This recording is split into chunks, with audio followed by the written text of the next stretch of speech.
KIIFB masala bond കേസിൽ മുൻ ധനമന്ത്രി ടി.എം. തോമസ് ഐസക്കിന് വീണ്ടും ഇഡിയുടെ സമൻസ്. ഈ മാസം 12-ന് ചോദ്യം ചെയ്യലിന് ഹാജരാകണമെന്നാണ് നിർദ്ദേശം. ഇഡിയുടേത് രാഷ്ട്രീയ നീക്കമാണെന്നും ഹാജരാകുന്ന കാര്യം ആലോചിച്ച് തീരുമാനിക്കുമെന്നും ഡോക്ടർ തോമസ് ഐസക് റിപ്പോർട്ടറിനോട് പറഞ്ഞു. കിഫ്ബി മസാല ബോണ്ട് വഴി വിദേശത്ത് നിന്നും സമാഹരിച്ച 2500ഓളം കോടി രൂപയിലാണ് ഇഡിയുടെ അന്വേഷണം.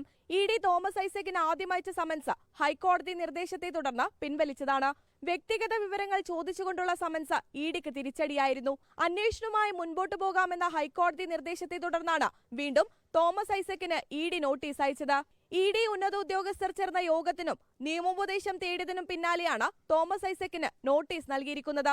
എന്നാൽ ഒരു ബിജെപിക്കാരന്റെ പിന്നാലെയും പോകാത്ത ഇഡി തനിക്കുനേരെ പേടിപ്പിക്കണ്ട എന്നാണ് തോമസ് ഐസക്കിന്റെ വാദം. നോട്ടീസ് ഇന്ന് മെയിലിൽ വന്ന നോട്ടീസ് വായിച്ചു. മസാല ബോണ്ട് സംബന്ധിച്ചുള്ള കാര്യങ്ങൾ അറിയാനാണ്. പോകുന്നതിന് തടസ്സമൊന്നുമില്ല, എനിക്ക് മടിയൊന്നുമില്ല.